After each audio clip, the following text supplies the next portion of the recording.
میرے جسم کے اوپر اوپر گھما کر چلا جاتا۔ ہر صبح میری آنکھ اس پادری کے گنگنانے سے کھلتی۔ دنیا کی پہلی آواز یہی ہوتی جو میرے کانوں میں پڑتی۔ عموماً ہسپتال سے 7ویں 8ویں روز فارغ کر دیا جاتا تھا۔ میں 1 ہفتے بعد فارغ ہونے کے قابل ہو گئی، لیکن مجھے چھٹی نہیں دی جا رہی تھی۔ لیڈی ڈاکٹر آتی، ایک نن آتی، نرسیں آتیں اور میری برین واشنگ کر کے چلی جاتیں۔ یہ روزمرہ کا معمول تھا۔ حقیقت یہ ہے کہ یہ معمول بڑا ہی پیارا تھا۔ ان کی باتوں میں ہمدردی اور انس تھا۔ انہوں نے میرے سارے خدشے دور کر دیے تھے، سارے مسئلے حل کر دیے تھے، میری شادی تک کا بندوبست کر لیا تھا، اور میں اس حسین جال میں پوری طرح پھنس گئی تھی۔ ہسپتال میں شاید 20ویں رات تھی۔ میری آنکھ لگ گئی تھی۔ خواب میں جلتے ہوئے مکان دیکھے۔ یہ میرا گاؤں تھا جو جل رہا تھا۔ میں نے اپنا وہ چھوٹا سا اسکول بھی جلتا دیکھا جہاں میں نے قرآن کا پہلا پارہ پڑھا تھا۔ میں اکیلی اندھیرے میں بھاگی جا رہی تھی۔ میں 6-7 سال کی بچی تھی۔ میں گر پڑی اور میری آنکھ کھل گئی۔ ایسی گھبراہٹ کہ دل کی دھڑکن کو سنبھالنا مشکل ہو گیا۔ خوف سے میرے پاؤں تک کانپ رہے تھے۔ میں کلمہ پڑھنے لگی اور ہاتھ لمبا کر کے بتی جلا دی۔ تب مجھے یقین ہوا کہ میں ہندوستان کے کسی کھیت میں نہیں، ہسپتال کے کمرے میں بستر پر پڑی ہوں۔ میں کلمہ پڑھ رہی تھی۔ مجھے اس گھبراہٹ اور خوف میں یاد آ گیا کہ 2-3 دن بعد یہ لوگ مجھے عیسائی بنا لیں گے اور میں ان کی قیدی بن جاؤں گی۔ کمرے میں میرا برقع لٹک رہا تھا۔ سرہانے کے نیچے میرا پرس پڑا تھا۔ میں نے پرس اٹھایا، برقع اوپر لیا اور کمرے سے نکل گئی۔ ہسپتال خاموش تھا۔ مجھے معلوم نہیں وقت کیا تھا۔ میں تیز تیز قدم اٹھاتی بڑے گیٹ سے نکل گئی۔ چوکیدار مجھے دیکھتا رہا۔ سڑک ویران تھی۔ کچھ دور جا کر ایک تانگا مل گیا۔ اس نے جتنے پیسے کہے میں نے ہاں کہہ دی اور تانگے میں بیٹھ گئی۔ میں اپنے 4 محسنوں کے ہاں پہنچی۔ وہ ابھی ابھی باہر سے آئے تھے۔ وہاں پتہ چلا کہ رات کا 1 بج چکا ہے۔ وہ حیران ہوئے کہ آدھی رات کے وقت کیوں آئی ہو۔ میں نے انہیں ساری بات بتا دی۔ وہ بھی میری طرح نام کے مسلمان تھے، لیکن میرے اس کارنامے پر وہ اش اش کر اٹھے۔ سب ہیڈنگ: میرے حسن نے اسے ننگا کر دیا۔ اب سوال یہ تھا کہ میں کیا کروں اور کہاں رہوں۔ ان نوجوانوں کے پاس میں اب زیادہ دیر نہیں رہ سکتی تھی، رہنا چاہتی بھی نہیں تھی۔ ان میں سے کوئی بھی میرے ساتھ شادی کرنے کو تیار نہیں تھا۔ میں اب کسی کے قابل نہیں رہی تھی۔ ان کا یہ احسان کیا کم تھا کہ انہوں نے مجھے اتنا عرصہ صرف پناہ ہی نہیں دی بلکہ چھپائے بھی رکھا۔ میں انہیں اور زیادہ آزمائش میں نہیں ڈالنا چاہتی تھی۔ کبھی کبھی میں گھبرا جایا کرتی تھی اور دل میں یہ ارادہ آ جاتا تھا کہ اپنے گھر چلی جاؤں، مگر کچھ وسوسے اور خدشے تھے جو گھر نہیں جانے دیتے تھے۔ میں نے جاگیردار کے بیٹے سے کہا کہ کہیں اچھی سی نوکری مل جائے تو رہائش کا بندوبست کر لوں گی۔ اس نے وعدہ کیا کہ وہ نوکری تلاش کرے گا۔ البتہ رہائش کا مسئلہ ذرا ٹیڑھا تھا۔ یہ تو مجھے توقع تھی کہ میں جہاں بھی چلی گئی مجھے نوکری ضرور مل جائے گی۔ میری تعلیم اچھی تھی اور انگریزی اسکول میں پڑھنے کی وجہ سے میں انگریزی بڑی روانی سے بولتی تھی، لیکن میرے اصل اوصاف میری شکل و صورت، قد بد اور جوانی تھی۔ کوئی پتھر دل والا مرد ہی مجھے مایوس کر سکتا تھا، مگر مجھے مستقل رہائش کے مسئلے نے پریشان کر دیا۔ ہمارے ملک میں عورت مویشیوں کی طرح کام کر سکتی ہے، لیکن تنہا نہیں رہ سکتی۔ اسے ایک مرد کے تحفظ کی ضرورت ہوتی ہے۔ تہیہ کر لیا تھا کہ شریفانہ زندگی بسر کروں گی اور کسی شریف آدمی کے ساتھ فوراً شادی کرنے کی کوشش کروں گی۔ میرے دوست نے 4-5 روز بعد مجھے ایک پرائیویٹ فرم کا پتہ دیا اور کہا اس کے مینیجنگ ڈائریکٹر کو پرائیویٹ سیکرٹری کی ضرورت ہے۔ اس نے یہ بھی بتایا کہ وہ شریف آدمی ہے۔ میں دوسرے دن اس کے دفتر میں گئی۔ وہ شکل و صورت سے ہی شریف و نیک لگتا تھا۔ عمر 55 اور 60 کے درمیان ہوگی۔ میں اس کے کمرے میں داخل ہوئی تو وہ پہلے چونکا، پھر مجھے پھٹی پھٹی نظروں سے دیکھنے لگا۔ میں نے اپنا تعارف کرایا تو وہ بدک کر نارمل حالت میں آ گیا۔ مجھے بیٹھنے کو کہا اور ہکلا کر بولا، جی ہاں، مجھے ایک پرائیویٹ سیکرٹری کی ضرورت ہے، لیکن مشکل یہ ہے کہ میرے ساتھ آپ کو کوئی مشکل پیش نہیں آئے گی۔ میں نے اس کی مشکل سمجھے بغیر کہا، میں بی اے تو نہیں کر سکی، تعلیم بی اے سے زیادہ ہی اچھی ہوگی۔ میرا کام دیکھ لیں، آپ کی مشکل کیا ہے؟ آپ برا تو نہیں مانیں گی؟ اس نے ایسے لہجے میں کہا جس سے صاف پتہ چلتا تھا کہ وہ چالاک نہیں ہے اور عورتوں کے معاملے میں اناڑی ہے۔ آپ کے دل میں جو کچھ بھی آتا ہے کہہ ڈالیں، میں برا نہیں مانوں گی۔ میں مجبور لڑکی ہوں، اپنے سہارے کھڑا ہونے کی کوشش کر رہی ہوں۔ میرے دل میں کوئی ایسی ویسی بات نہیں ہے۔ اس نے کہا، مجھے دراصل اتنی خوبصورت اور اتنی نوجوان لڑکی کی ضرورت نہیں تھی۔ وہ گہری سوچ میں پڑ گیا۔ بہرحال آپ کو میں رکھ لیتا ہوں، برقع اتار دیں۔ اگر آپ قبول کر لیں تو میں آپ کو 300 روپیہ ماہوار تنخواہ دوں گا۔ میں نے یہ تنخواہ قبول کر لی۔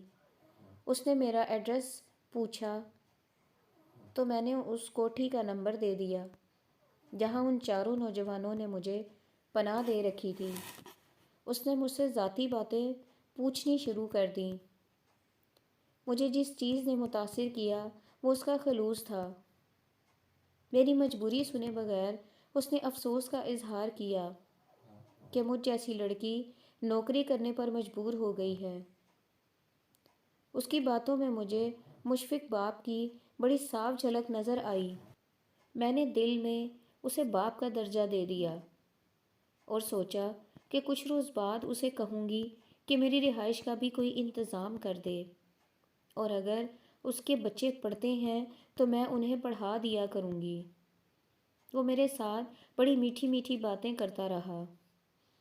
ذرا میری حالت پر غور کیجیے۔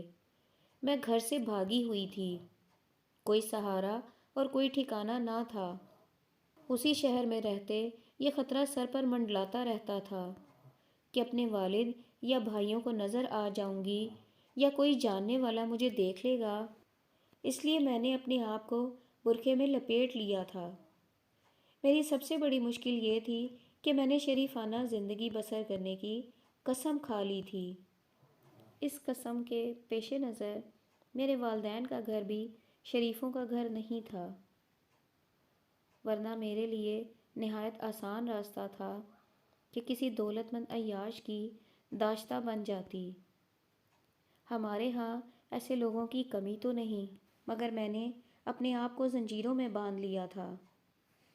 ان حالات میں میری اندرونی کیفیت ایسی تھی جیسے میرے اندر گہرا زخم ہو گیا ہو، یا دل میں کوئی ناسور ہو جو نہ پکتا ہو نہ پھٹتا ہو۔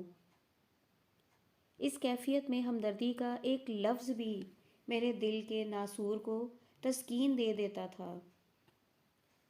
اس معمر مینیجنگ ڈائریکٹر کی باتوں میں اور اس کے انداز میں ایسا ہی اثر تھا جس سے میری روح بھی سرشار ہوتی جا رہی تھی۔ میں نے اس سے پوچھا کہ میرا کام سمجھا دیں۔ تو اس نے کہا، ساری عمر کام ہی کرنا ہے۔ میں دیکھ رہا ہوں تمہارے اندر گھبراہٹ، گھٹن اور خوف ہے۔ جب تک تم میرے پاس ہو میں چاہتا ہوں کہ خوش باش رہو۔ اور اس قسم کی بے شمار ہی باتیں تھیں جو اس نے ایسے مخلصانہ لب و لہجے کے ساتھ کہیں کہ میرے آنسو نکل آئے، اور میں نے بے قابو ہو کر کہہ دیا، میں بے ٹھکانہ اور دھتکاری ہوئی لڑکی ہوں۔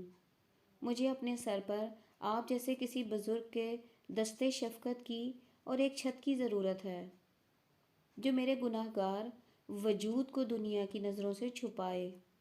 محترم، میں ایک بڑا گندا راز ہوں۔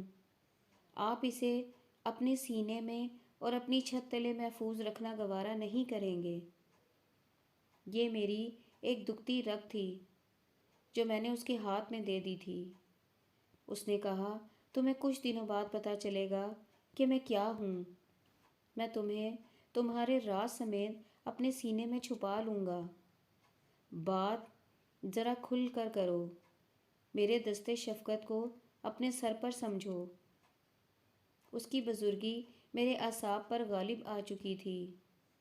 میں نے یہ تو نہ بتایا کہ میں ایک بچہ عیسائیوں کے ہاں جن کر بھاگ آئی ہوں۔ باقی سب کچھ اسے بتایا۔